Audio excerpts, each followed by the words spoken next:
and welcome. This is Maddie Day, Director of Outreach and Training with the Center for Fostering Success. Thank you so much for attending our webinar today. We have a information-packed webinar for you, 3 presenters. We're going to talk about FAFSA, ETV, Youth and Transition Funds, and TIP, as well as give you just kind of some general tips and tricks about how to help the students from foster care that you're working with and supporting get the most out of their financial aid packet for college and university. So I am going to start us off with some brief introductions, just letting you know who's going to be here. So today we're going to hear from Ann Rossi from Michigan Department of Human Services, and then we're going to hear from Shannon Price, who's from the Student Scholarships and Grants Office with the Michigan Department of Treasury, and Rico Spencer, who's an ETV case manager for Southeast Michigan from Lutheran Social Services. Here's a quick look at our agenda. We do have a lot of information, and so one of the things that we'll be sending out after the webinar is a link to a toolkit that we're going to be creating on our website, which is fosteringsuccessmichigan.com. The toolkit will be available, we're hoping, tomorrow, and we'll send you all a link. That will include handouts as well as links to the websites that our speakers are talking about today, and it will also include a download of the webinar as it's been recorded. So to jump right in, we are very excited to make sure everybody knows about College Goal Sunday and make sure that our students from foster care are well aware that there is help for them if they need help filling out their FAFSA. There's lots of support all across the state. This year, College Goal Sunday is going to be hosted in a number of different places, and it's really important to encourage your students to join in College Goal Sunday because we want to get them, and we want to have all of our students get their FAFSAs completed by March 1st, 2014, so that they can make the most of their financial aid package. So a couple things that students will be able to receive at College Goal Sunday. There'll be free on-site professional assistance. So often College Goal Sundays are staffed by actual college financial aid staff and other financial aid experts. So they'll be able to get some assistance with filling out their FAFSA. They'll be able to talk to professionals about resources, and then just get general information about college admissions process, other things that students might want to know as they're looking and preparing for that transition to college.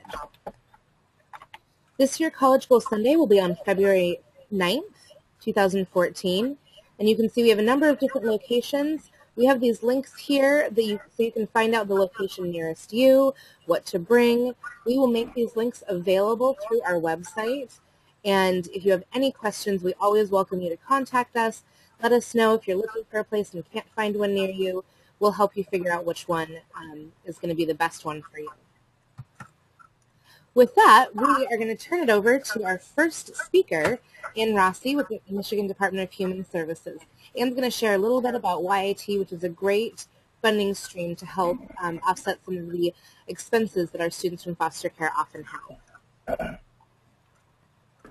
All right. Good afternoon. Thanks, Maddie, and thanks for having me this afternoon. I'm really happy to be here with you guys. Like Maddie said, I am with the Department of Human Services. I'm at Central Office and work for the Health Education Youth Unit. I am going to talk about two different programs that are administered through the DHS, Youth and Transition Funding, and then a little bit about young adult voluntary foster care. So I will get right in. Let me see if I don't know if.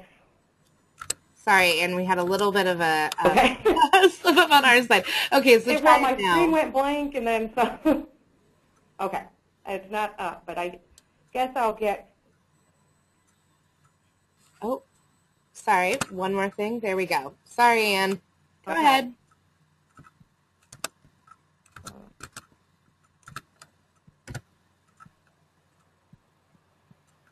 I don't know if I may need you to move my slide. Okay, we'll go forward for you. There you go.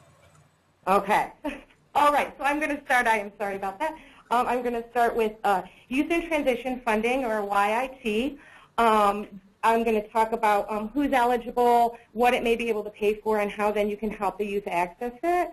A little background first, though, so you know where YIT is coming from. This is a federal funding source called YAYFC. Later, we're going to talk about ETV, and that's the other piece of YAYFC funding. It's split into two. So every state gets a chunk of YAYFC allocation to serve older youth, age 14 and older, in foster care. Now, what Michigan decides to do with that is take that, what we call our youth in transition, and allocate it out to counties, and then allow counties to manage their own allocation, reporting it back here to central office. Now, some of those YAYFC or YIT fundings do go to county or statewide contracts. I'm not going to concentrate on that today. I'm going to concentrate more on our county allocated funds, because that's what gets straight to the youth's hands. One thing to always note about our YIT funding is it is for goods and services to help youth move towards self-sufficiency. So YIT is not a program, it's just funding. It can help get services, but it is not services itself. It is to purchase services or goods for a youth. And as long as you can say this is helping a youth learn how to move towards self-sufficiency, then we would usually say that's YIT eligible expense. But I'll get more into that in a minute. If we can go to the next slide. I will first talk about who's eligible for YIT, and I'll split this up into open cases and closed cases. So first, when I'm talking about open cases, I'm typically talking about an open foster care case. So if you have a youth you are working with that is 14 or older in an open foster care case, then they are YIT eligible. That's about it. We do offer some services to some of our delinquency cases, or our juvenile justice youth may be eligible. What we are looking at in that case is if they were in a DHS-supervised foster care placement. So this would either be a licensed foster home, a relative, an independent living placement. What this counts out or makes ineligible is if youth were only ever in a high-secure facility. So a lot of our youth that are in Maxi Training Center and then go directly home to biological parents, they were never in a DHS-supervised foster care placement, so they would not be eligible for youth in transition. Youth have to be between the ages of 14 and 21, so it goes through their 20th year. YIT can never be used after that 21st birthday. And then finally, we say youth is likely to remain in care until age 18. Now, this is federal terminology that we put right in our policy, that's likely to remain in care. This gets people confused sometimes, especially our workers. If you have, say, a youth that's 16 years old and you are almost to adoption hearing is next week, then no, you probably can't say that that youth is likely to remain in care. But if you have that same 16-year-old that's in independent living or that's in a foster home with no adoptive family identified, then yes, you could probably say that that youth is likely to remain in care and they would be YIT eligible while they're open. You could go to the next slide. I keep trying and it's not working. Okay. Now, closed cases, this is what gets some people a little more confused. So when I'm talking about closed cases, I'm talking about a youth foster care case has been closed. Again, youth had to have been in foster care. That case had to be open after the 14th birthday. And then what gets a little confusing is a closed case youth is eligible between 18 and that 21st birthday. What changes this is when a youth may be eligible at 16 or 17 if they're closed, if they had utilized some kind of YIT funding prior to their case being closed. So say you have a 16-year-old youth that closed at 16 but did utilize YIT funding for driver's training. So they've utilized YIT funding, so they are going to continue to be YIT eligible all the way through till their 21st birthday. However, if a youth has never used that YIT funding and closes, then they're not eligible until that 18th birthday. Now, again, this is for closed cases only. All right, I can go to the next slide, Maddie. I'm going to talk a little bit about what you can pay for with YIT funding. This is a general list. We don't have an exhaustive list for YIT funding. Within these categories, a lot of different things can be covered. When you look at our policy, our foster care policy, this is how we break it down. But again, what you're keeping in your mind is this helping this youth move towards self-sufficiency. So a few areas I'll just hit on quickly is, first of all, education. Now, YIT cannot be used to pay for college expenses, so tuition, books, but there's a lot of things it can pay for pre-college. So application fees, college tour fees, ACT and SAT testing, and then even other than the pre-college expenses, extracurricular activities. A youth needs sporting equipment, sporting uniforms, or is in the band and is paying for an instrument. So it can pay for a lot of things within that middle school and high school that the school doesn't pay for. That's outside of what a school would pay for. Vocational employment, it could be, you know, a uniform for a job. Going down to housing, overall YIT does not have a maximum amount over a lifetime that a student can or that a youth can use. But there's a few areas that we have maximum amounts, and housing is one of them. So housing, $1,000 for first month's rent and security, and $1,000 for startup goods. So that's two separate things.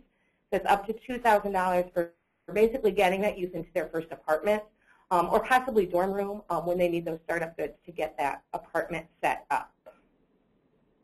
Medical and health needs, we don't see a lot of this because our youth have Medicaid, but this could be something that's outside of Medicaid. Parenting, you know, parenting classes, we've done daycare in the past.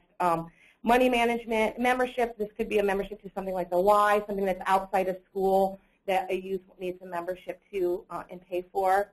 And then transportation. Now, I did mention driver's training, also the expense for the test and getting the license. And we do sometimes pay for cars. The purchase of a car, policy states up to $3,000 maximum for a car that a county can use. However, just to go back regarding that, I did mention that this funding is allocated to counties. Those allocations are based on number of older youth in care in that county. So a county like Wayne, like Macomb, Kent, those are going to be counties that obviously have a large population and get a large allocation.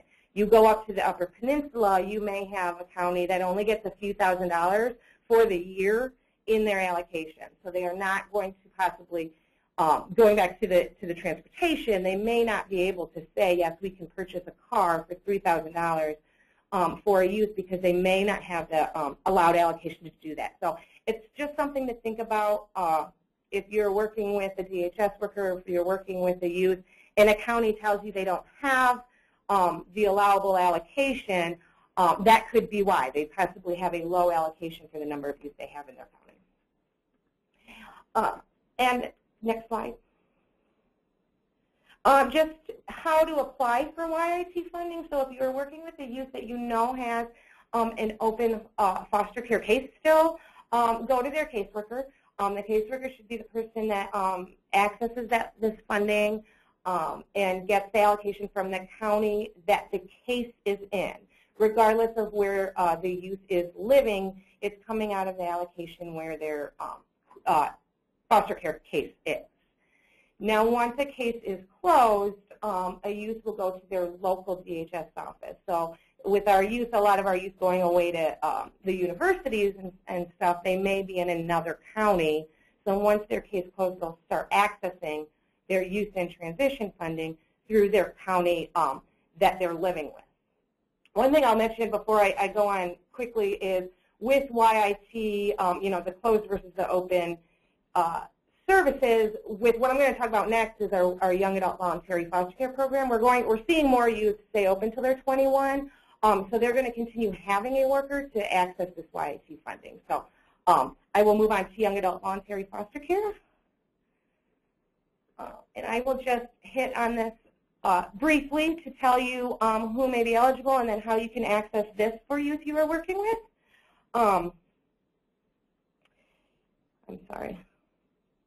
Our YAVFC program, or our Young Adult Voluntary Foster Care, we started this back in April of 2011 in Michigan, and this has allowed for our youth to continue to receive casework services and foster care payment until the 21st birthday. What this did, this was through the Fostering Connections legislation, and it has allowed us to open up our federal Title IV funding to pay for placements that in the past this funding would not pay for. So this, especially dorm rooms, living in your own apartment, living with a friend, and sometimes even living with a significant other. In the past, this would have to be a court that would have to pay for this after the age of 18. Now this allows for us to get reimbursed that Title IV funding for those types of placements. And the next slide. So who is eligible for young adult voluntary foster care? Now, this is something a youth had to be in care at the age of 18. So this isn't something that if they close prior to that, they are not going to be able to return to enter this specific program.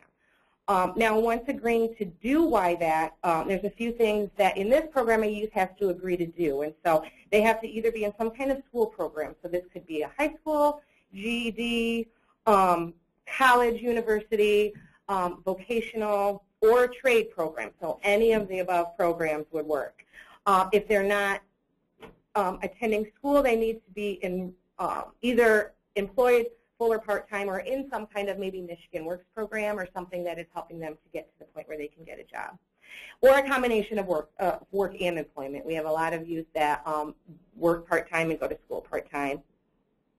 Or they have to have some kind of documented condition that does not allow for them to do these things, and that would need to be verified at least quarterly to their caseworker.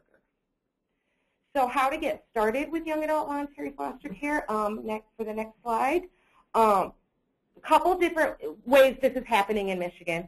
First of all, and what we're hoping in most cases is youth are just extending their foster care case. So they're getting ready to turn 18, and their lawyer and their caseworker and the judge and the campus coach, if they're working with somebody, is telling them, hey, you can do this YAVFC program and extend and continue to receive services and payment. And they would basically sign something that says they're agreeing to go to school or work, and they would just move on from there. They wouldn't really see a break in services. However, we have a lot of youth that at 18 say, I don't want to be here anymore. I've been in foster care and I'm ready to go. They may choose to leave, and a year later say, wow, this isn't quite as easy as I thought it was going to be, and maybe I would have benefited from services. So in Michigan, we're lucky to have the reentry option. So in that case, a youth closes at decides to leave at 18, and at 19 and a half they decide to come back. They can come back at any point before their 21st birthday. They would go to their local DHS office, and every county has a YAVFC contact person. And within 5 days, the case would be assigned, and a caseworker would visit that youth, explain the program, a court hearing would be held, and then they would start services and payment. And we may see youth come back and forth, come in, decide to leave, come back again, leave again. We may see that as well. That link at the bottom of that slide is actually to our website that explains some more about YAVFC, and there's a link on there that then has the contact person for every county in the state. Again, we mandated every county to have somebody as that contact person for YAVFC, especially for those reentry youth. And my final slide here does have our contact information for the people that would be best to answer a lot of your some of your questions. If you can always call me. Mine's that first one. You can always call me with any kinds of questions. Jessica can answer would answer your YIT questions, and Jen Bauman is our YAVFC analyst. I put at the bottom the FYIT website, which is a really good website with all the information I talked about, plus a whole bunch of other stuff for in the areas of education, employment, housing, for foster youth specifically, and some just that is good for youth this age in these different areas. So I encourage you to look at that website as well. And I thank you for having me again. Thank you. Thank you so much, Anne. We really appreciate it. And all of your links are wonderful, and we're actually going to make sure that we have all of those links available in the toolkit. So people can download the PowerPoint, but you can also get links and access to the information that you were speaking about through our toolkit that we're going to be creating.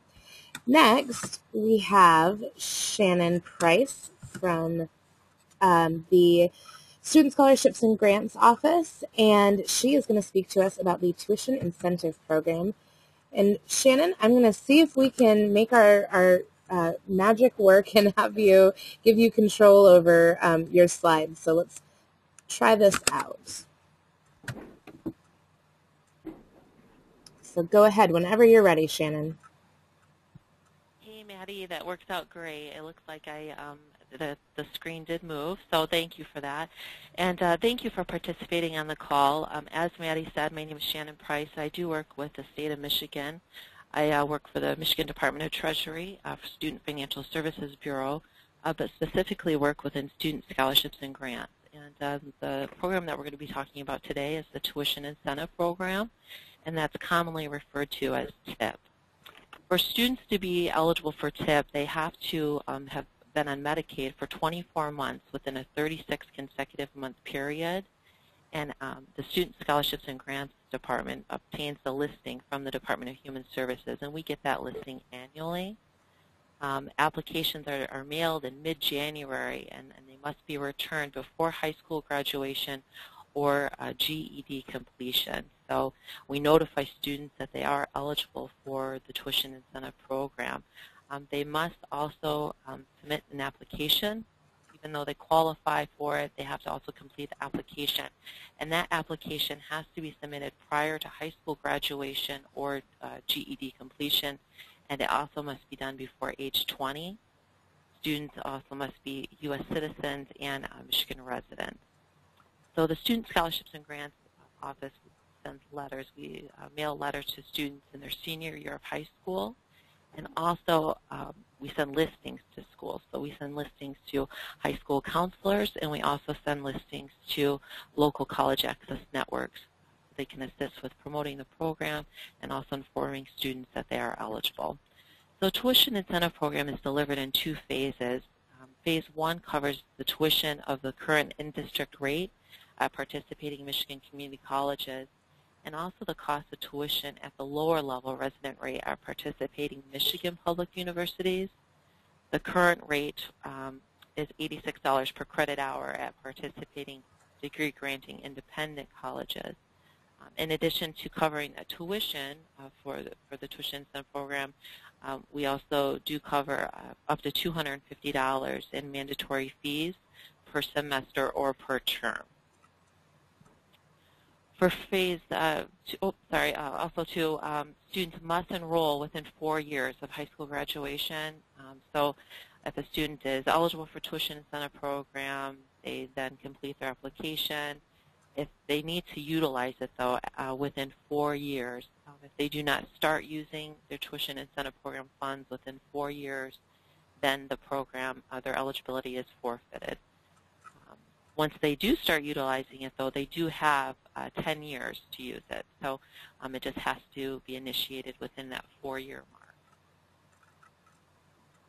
The fees for the $250 that the mandatory fees covers, it covers fees for technology, registration and enrollment, on a student activity and student services fee. Phase 2 of the Tuition Incentive Program is a maximum of $2,000, and that's broken down into $500 per semester, or if it's a term school, then it would be $400 per term, but it is not to exceed $2,000. And that's for credits earned in a 4-year program at a Michigan degree granting college or university. Phase 2 must be completed within 30 months of completion of Phase 1 requirement. The application that we send to students, this is what it looks like. We do have the Tuition Incentive Program logo that's sent on all of our mailings. And they would just complete this and send it back to us. They can also complete their application over the phone by calling our 1-800, excuse me, 188 number 18884-GRANTS is our number. Once a student completes their application, we send them a college payment authorization form. We send this to seniors that have completed their TIP application. We send this to them in the early spring. This is a letter that the student would give to the college or university that they're planning on attending, so that college or university knows that the student is TIP eligible and knows to send us a bill for their tuition and to work with our department. If you have any questions, please feel free to contact me directly. My direct email address is, or direct phone number, excuse me, is 517-335-4884. My email is Price, P-R-I-C-S, the number 4, at michigan.gov. Otherwise, we have our general contact information listed on the screen here.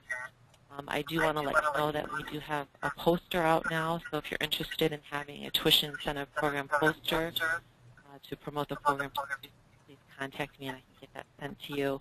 We also have flyers and brochures that I would like to send as well. So that is the tuition incentive program.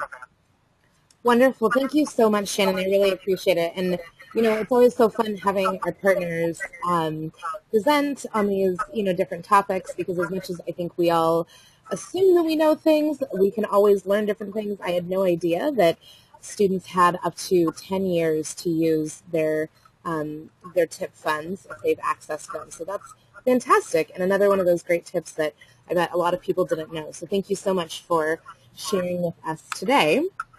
Thank you, Maddie. Yeah, you're welcome. And again, I'll say we are holding all questions to the end, so make sure that you jot those down. We definitely want to get those questions answered, but we are going to hold the questions to the end. Our next speaker is Rico Spencer, and Rico is an ETV case manager in the Detroit area for Lutheran Social Services.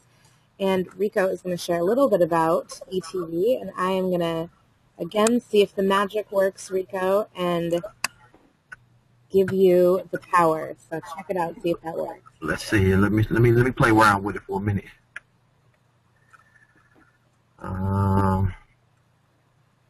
Yep, looks like it's working. There we go. There we go. Okay. Everybody can hear me? Yep. Thank you. Thank you. Well, I'm Rico Spencer. I'm with the Michigan Education and Training Voucher Program, better known as ETV. And I cover southeastern Michigan, so that's Detroit, Wayne County, Oakland County, Macomb. And then Tanya and Amy, who are out of the Jackson office, covers more of northern Michigan, and most of the students that are out of state at different universities. I assist in those ones that came from Detroit and they're out of state, but most of the time they end up interacting with our Jackson office to get those things handled. Now, as before mentioned with Ann, she mentioned about ETV being part of the Foster Care Independent Act underneath YAYFC that was enacted in 2004 in Michigan. It is federal and state money to assist youth aging out of care with post-secondary educational and vocational programs. And I'll get into that later on about what programs that actually can be when it comes down to vocational programs. The amount of money per state is based on the percentage of youth in care, and each state matches 20% of their allocation. A couple of little financial aid resources that talks about FAFSA that are on our website, and we give out the information. Speaking on that, while I'm on here, Ann mentioned the College Goal Sunday, which is in March. There is a Jump Shot to Your Future college and resource fair for those who are located within the Detroit area or Metro Detroit area, and it's this Saturday, January 25th from 12 to 6 p.m. It's put on by Miss Sava and the Blue Babies program, and it's out of the 5E Gallery on Cass Avenue. At the end, I can give anybody more information, or I can tell them to come down to my office and pick up a flyer, and we can get that information out.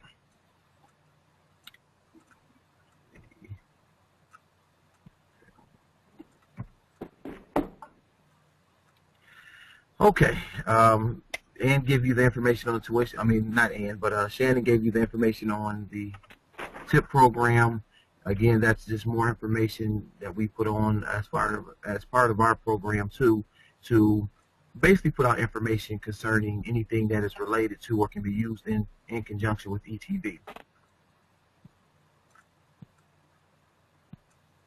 More information for you. Okay, let's get down to what people really want to hear about ETV and want to know about the money. What ETV does is we provide up to $4,000, and it's this year. We used to be $5,000. Then it was a cutback, and so now we provide up to $4,000 per fiscal year to assist students with college and living expenses. Now, the amount that is given out is really determined based on full-time or part-time status, and that can even be tricky too, because full-time status, a student can get $2,000, up to $2,000 in a semester for being full-time. But if that student decides next semester that they want to go part-time, either because they're working or, you know, some things that are happening in their personal life, then they will only be awarded up to $1,000 for that, you know, in that semester. So it's not a guarantee that a person gets $2,000 each semester because they went full-time that first semester. It could change based on whatever they're doing per semester. So if they go full-time one semester, they can get up to $2,000. They go part-time the next semester, they get up to $1,000. And that's how we normally split it. We don't send out a check for $4,000 for the school year. We break it up based on semesters. This is just a couple of statistics of, and this was as of 2009, 2010, about students attending school, four-year universities, and the percentage of youth for that year as far as graduating and coming out of aging out of foster care. And these numbers are, you know, for a four-year university, we had 230 youth attending a four-year university. About 37.3% of those per year went into that 37%. Youth aging out of foster care attended a four-year university. A public four-year university. Then another 7.1%, about 44 youth were attending a four-year university. Public community college, we had 295 youth, about 47.9% of our youth attending a public community college, and 47 or 7.6% youth per year for that year attending a trade school. Now, when I talk about trade school, we talk about awarding vocational programs.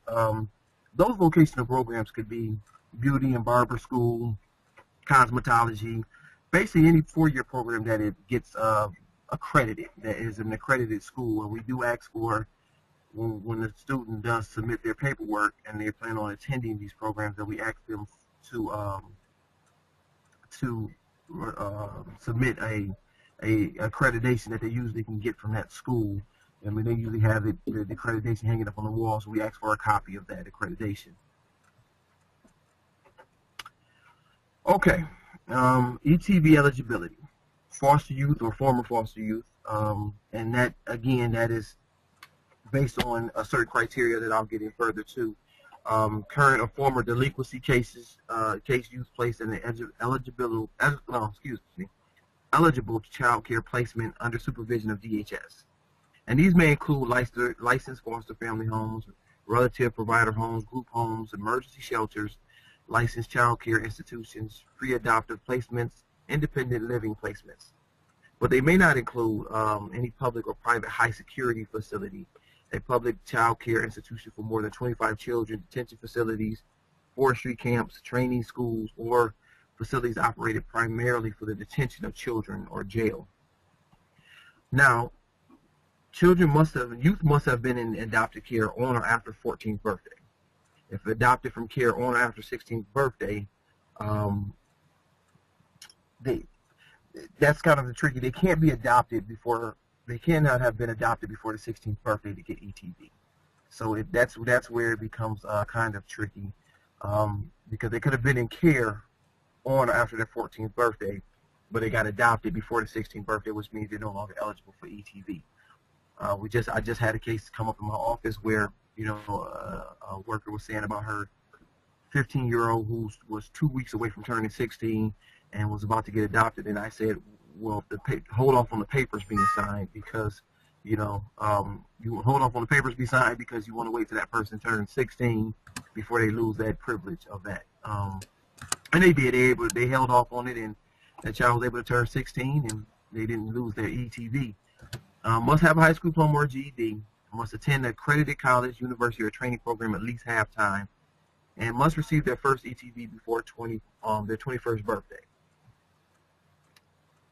Actually, to even go further on that, ETV is they're eligible to receive ETV from the time they graduate from high school or get their GED right up until before their 23rd birthday. So right up to their 22nd birthday and before they turn 23.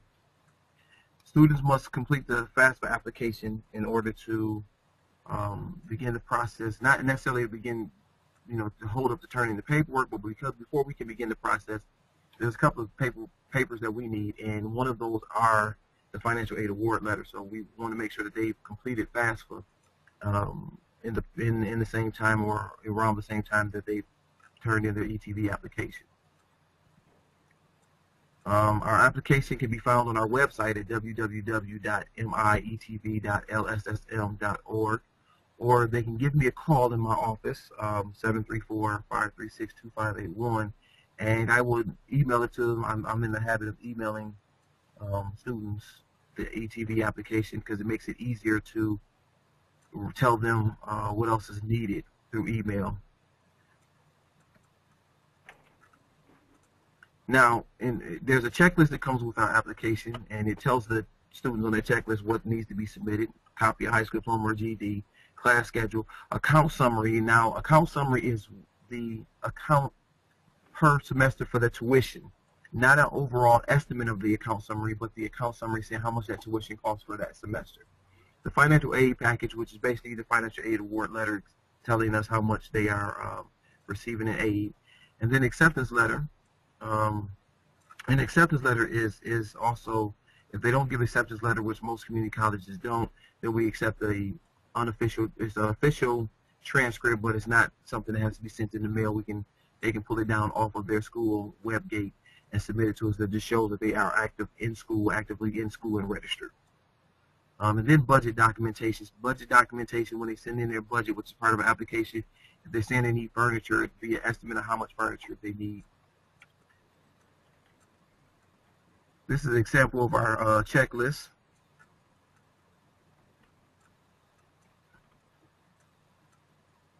Now, after they submit the application, they get their first monies from ETV. There is a part 2 that they have to turn in during the second semester. That part 2 of the second semester is just basically a redetermination sheet, and it's typically a one-page sheet front to back, and it has their general information again: address, social security number, phone number, email address, things like that, just in case any information has changed from first semester to second semester. But then it asks for a budget for that second semester. What they may have needed the money in that first semester for is not necessarily what they need the money for in that second semester.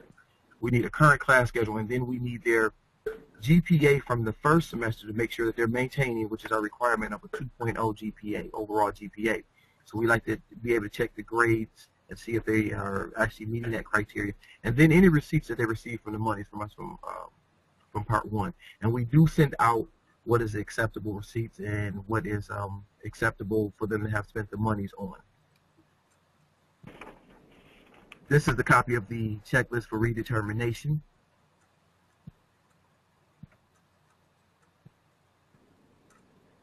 Now, distribution of ETV happens pretty simple. If a student owes money in tuition or wants to pay on loans, that amount is sent directly to the school.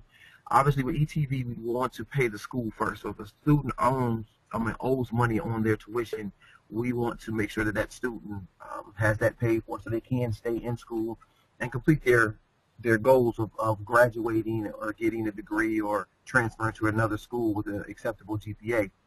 Now, the remaining amount may be put towards rent, transportation, computer, and approved educational expenses.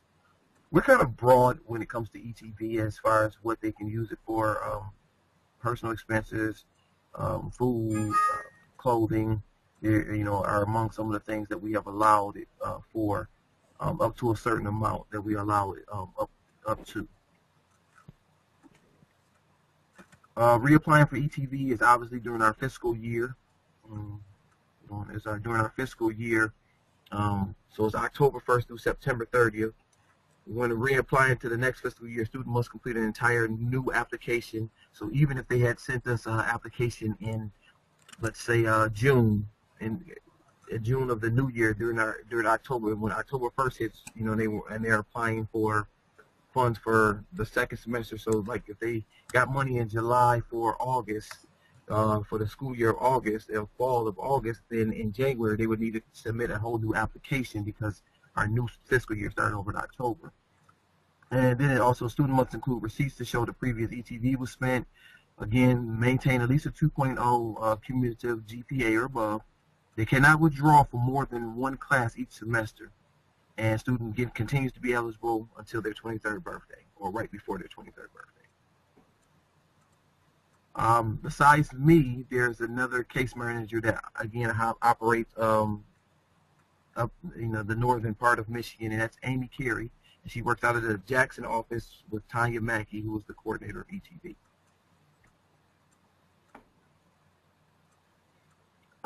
There's other concerns that youth tend to arise when it comes with comes in within ETV program, because they are transitioning into independence. And some of the concerns that come up that we like to address or try to get a pool of resources is some of our students don't have any living arrangements during breaks, Christmas breaks, Thanksgiving breaks, spring break. They don't have any place really where they can go. They don't know how to budget, so we try to set up those kind of things where they have a place to go during these breaks. Also have a financial classes, financial budgeting classes, where they can understand the ideas of living on your own. So they're life skills classes. We try to get them, set them up with mentors, because students may feel isolated alone, or they do not fit in. So we try to set them up with mentors or support groups to help them support and give them some encouragement. And a lot of times students are not aware of resources and support available, so I try to keep my office stacked with that information, so once they come into my office or I happen to meet with them and something arises that they tell me about, I can pass along the information. So I'm very receptive to any other information out there that can help these young people with these needs. How ETV works is usually they're assessed in person or over the phone during the application process, and it really depends on what's going on with that student in their life. Are they in school most of the time? Are they working so they don't have time to where they're at home, or we can meet in an open place? I've been to places where I've met them in their place of work for 10 minutes, or I've met them in a library, or met them, in a mall, food court, whatever is comfortable for them. And if that doesn't work, then it's just basically getting them over the phone. So it's, and during that process, we just want to say, want to find out a little bit of information. Is their case closed? What services do they have in place? What support do they have? What's their educational needs? And does the youth want or even have a mentor? Once we get identified, once the youth get identified, that's when, one of the ETV caseworkers will give them a call, and we'll set up the appointment. And then we also have a graduation tracker where we want to track our youth to see who's graduating or on target, are still on target to graduate. So that typically happens on a quarterly basis. We send out email and maintain support. We maintain their student progress, whether through grades, whether they're contacting us, just letting us know how they're doing. And we help them, again, help find resources and link them to mentors.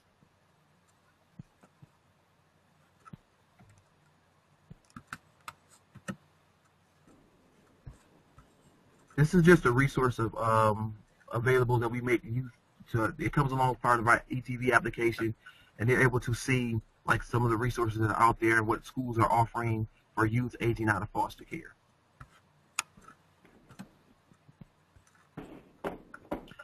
Helpful websites, free application for federal student aid, which is FAFSA, which is very important because they have a lot of websites that say financial aid websites, and you find out that they're trying to have you pay for somebody to do your financial aid, or to even walk you through financial aid. So this is the free actual government website: Foster Club, state voucher programs, and Michigan Foster Youth in Transition.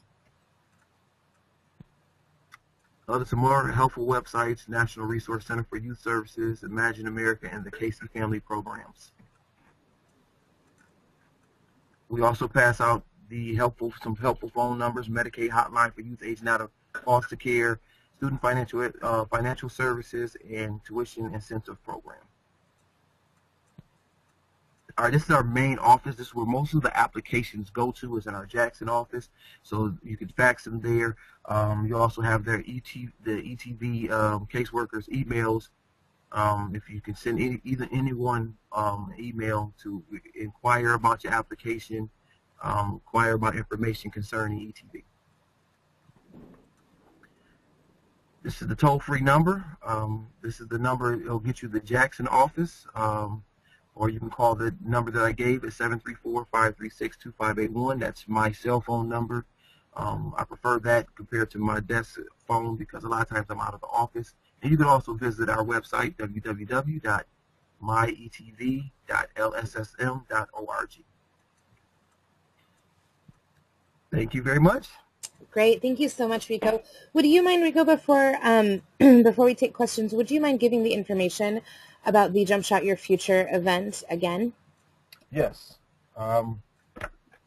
It's this weekend, so people need to call to RSVP.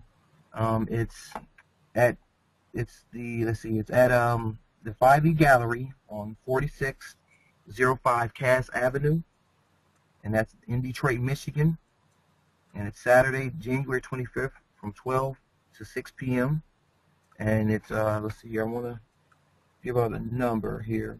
Oh, they can go, they can RSVP to pwfbluebabies@yahoo.com.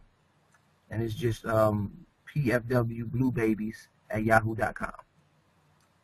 Awesome. Thank you so much. And just so everyone knows, this event in Detroit is a wonderful event. It's a great event to bring students to.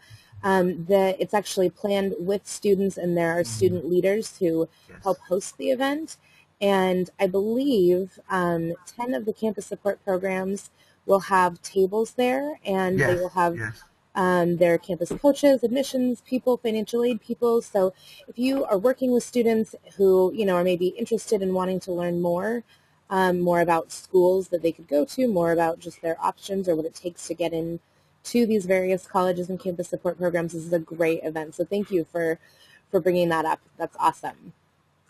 So we have about 10 minutes for questions. So we have a couple things. We kind of did some crowd surfing earlier on, talking to campus coaches, seeing what questions might be out there. So we have a couple questions to get us started, but if you in the audience want to ask some questions, you can use your chat feature and send us questions, and I will read those questions aloud and ask them of our presenters.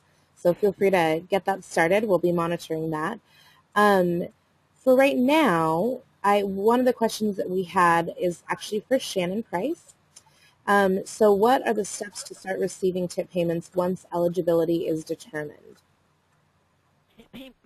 Tip payments are actually sent directly to the institution. So once the eligibility is determined and the student completes their application and they give the college or university that they're planning on attending the authorization letter, then the school will send us a roster of the students that are tip eligible or that have received the tuition incentive program at their institution, and then we send payment directly to the school.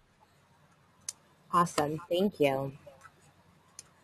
Okay, so we have a question for Anne. Is there any funding that, through the state funding, that orphan students might be eligible for? I will say this isn't my area of expertise, so I do know, there's a few programs at some of the institutions that are offering, for example, Ferris, within their Ferris Youth Initiative is serving both foster youth and orphan youth. Other than that, you know, it's just not my area that I would know where to send you for resources. Okay. You know, I think one of the slides back there, I believe it actually might have been Rico, had the Orphan Fund Scholarship, and you can actually find, we'll send put a link to that in the toolkit, but that's a scholarship that I believe students who are orphans and students from foster care may be eligible for. So great question. Another clarification for Anne. So are youth who are adopted after age 14 eligible for YIT after they turn 18? Yes, they would be eligible for those closed case YIT services. Great. Okay. Okay, we have more questions coming in. Let's see. Okay, so I have a question that reads, some youth are going to school part-time, but not all colleges specify what is considered part-time. At WMU, it is 6 credits, but at the community college, it is 1 credit. What should our minimum be to be considered part-time? So I believe this is coming from an institution. So what should the minimum part-time be as far as credits to qualify for services like ETV or YAT or TED? For ETV, I mean, if they're taking 1 class, they can get up to $1,000. And it's like some of the institutions where they operate on quarters or they have modules, we really go by their grade percentage too. So, or we go by how much the students go per week. Like if they go 40 hours in a week, then we would consider that full time. If they go anything under 40 hours, then we would consider it part time. So we usually it's not really necessarily, you know, we usually we got students who get accredited. They got 3 credit class, they got 1 class, and we consider that part time. So. Okay, great. And do you have credit credentials that, you know, for YIT probably not, but is there anything for YVAC that are credit credentials determining? You know, I don't know exactly the specifics on that. I have to go to probably the people that do the funding on that and how they determine that, if it's per school considered part-time or whatever. I know they want you to have something 80 hours a month at minimum. Okay. So regarding employment, that's easy to determine, but I don't know if they just do what a specific school considers part-time, like dependent on the school, or if they have a certain number of credits. Great. So that's something I can look into. Is there a place that I can post something, or? Yeah, if you want to send it out over the Fostering Success Michigan Google group, that would be fantastic. So we've had a couple questions about the contact information, and we will make sure that all of that contact information is available to all of you. That will include emails and phone numbers. It will be part of the webinar, of course, but also part of the PowerPoint that you'll be able to download afterward. And if there's any questions, you can always contact the Fostering Success Michigan office if you are looking for somebody in particular and can't find their information that way. So I have another question. This is actually, I believe, for Shannon. It says, in regards to TIP, do students physically need to bring their confirmation letter to the admissions office, or can the copy be mailed or faxed by the counselor to the admissions office? That's a great question. The letter can be mailed or faxed. It does not have to be given in person. However, the institution will need a copy of the high school diploma or GED completion with the letter, because we do have to verify that they did graduate from high school. So they do have to have verification of that, something showing their graduation date. We can use a transcript, a high school transcript that shows their graduation date on it. It can be used. Otherwise, you know, if they did have GED completion, they can show proof of that. They will need to give that along with the letter to the college that they're planning on attending, but they do not have to give it in person. Great, thank you. So I have a question for Anne. The question reads, how does one submit documentation for the YAT funds for move-in costs or startup goods? Typically, an original receipt is needed for other goods and services. Like a lot of things with YAT, it may depend on your county. It seems like a lot of counties are accepting, though, for those startup goods, is you can go into like a Walmart or a Target or something and have them do almost like a layaway receipt and basically go through and scan, or like you're registering for something, like you're registering for your wedding, where you go through and you scan kind of all the things that you want with a total and then can take that in. Some DHS offices have been doing that. Others will do a check and then you're just providing the receipts afterwards. I would talk to the worker in that county and see what they accept. But again, I think a lot of them, that's what they're doing. They're going in and they're getting some kind of like estimate or registering and having that receipt that says this is what the total is. Thank you. So we've actually had a couple questions, Shannon, about how the requirements now to set up students in foster care on an HMO to establish Medicaid, and that requirement, the question is if that requirement affects their TIP eligibility and what you might know about that.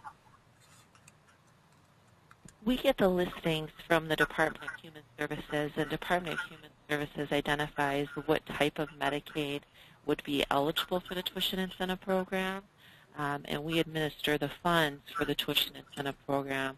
But there's so many different versions of the Medicaid program that it's really hard to say. That would be something that would be identified through the Michigan Department of Human Services. Great. So it sounds like between the Student Scholarships and Grants Office and the Department of Human Services, there's some collaboration around this issue, because I know it's a newer one, so it makes sense that people are, concerned that it might affect students sort of adversely. Okay. Let's see. So another question for Shannon. Shannon, you're, everybody wants to talk to you, so this is great. So the question reads, a student is being denied TIP because the community college will not accept his high school diploma as accredited, but the school website indicates that it is accredited. She was approved for FAFSA and ETV. Who determines if a high school diploma is acceptable? This issue's been coming up often lately with diploma mills, is what they're called, where these online schools that are issuing high school diplomas and they're not identified as legitimate schools. So we are seeing a trend in this, and in order to be eligible, they do have to, it has to be an official high school, an accredited high school. It's really a case-by-case basis. If she's getting federal aid, then there would be no reason why she should be denied then for state aid. I would encourage that student to contact me, and I can work on that with her to investigate that a little bit further. But basically, it does have to be an accredited high school. So I'd like to, it's a case-by-case basis as far as checking to see which one is eligible. So I would encourage that student to contact me so we can check into it. Great. And one last question. This is going to be for Anne. So there's a question of where can private agency foster care agencies access the most up-to-date YAT forms? And they say many of them are not listed on the DHS website for the public. I'm sorry, where they can access YAT funds? Forms. Forms. Mm-hmm. Oh, if they are not updated on the website, we can try to do that. I can also, if you need the paper forms, they can email me, and I can send them the most updated form. And my email, it was on the slide, but again, it's Rossia, R-O-S-S-I-A, at michigan.gov, and I can make sure that you have the everything that's most updated. Just let me know exactly which forms you need. Wonderful. Great. Thank you so much. It is 3 o'clock, and I want to get everyone out on time. Just thank you so much for hanging in there with us. I know we had a couple technical difficulties. Thank you again to our speakers, Rico, Shannon, and Anne. You guys are wonderful. We so appreciate being able to present this information. We look forward to having the rest of you join us for future webinars. And as always, if you have any questions at all, please do not hesitate to contact myself or my team at fosteringsuccessmichigan.com. Take care.